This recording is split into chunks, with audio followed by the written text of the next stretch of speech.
Hi, welcome to Get Set Up. We're so glad you're here. My name is Twyla, and today we're going to talk about 4 simple things you can do to reduce inflammation. When I'm talking about inflammation, I'm not talking about a fever. We're not talking about, oh, I've got a fever. We're not talking about a fever. Inflammation inside your body can cause all sorts of autoimmune problems, especially if you read Goodbye Autoimmune Disease by Dr. Brooke Goldner. She lists a host of different autoimmune diseases that are caused by a high inflammatory diet. So here's 4 simple things you can do to reduce your inflammation. Number 1, and I'll admit, I have a super hard time with it. It's sugar. Okay, yes. I don't know if there's such a thing as reincarnation, but I hope to come back as a hummingbird, okay? I just look at all the pretty flowers. Ooh, eat some sugar. Ooh, eat some sugar. Fly around. Oh, this is great.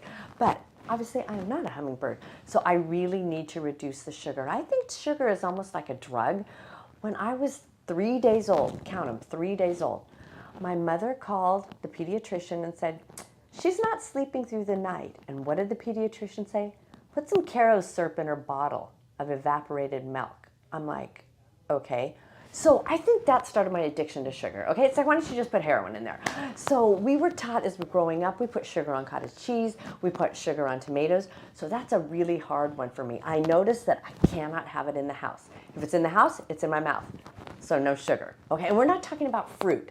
Eat all the fruit you want. That's not a processed sugar. We're talking about the regular sugar that you see, in so much processed foods, in donuts, and all those kind of things. That's the sugar we're talking about, not the fruit sugar. The second thing to do to help reduce inflammation is to exercise.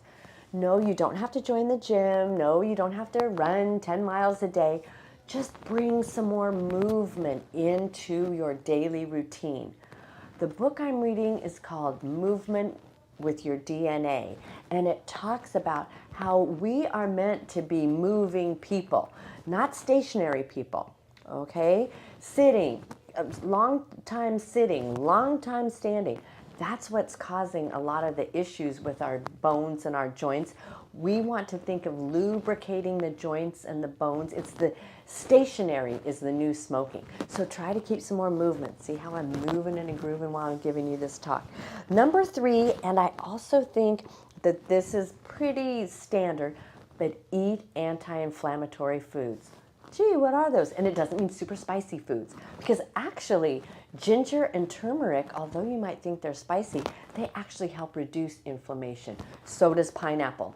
You can read a lot about that in the Fiber Fueled book, where he lists a lot of foods that are anti-inflammatory. Again, Dr. Brooke Goldner's book. In the article from Get Set Up, they're going to have a list of anti-inflammatory ones. And then let's talk about the 4th one. So I started out with the tough one for me. I'm ending with a tough one for me. Get more sleep. Okay, I'm not really a very good sleeper.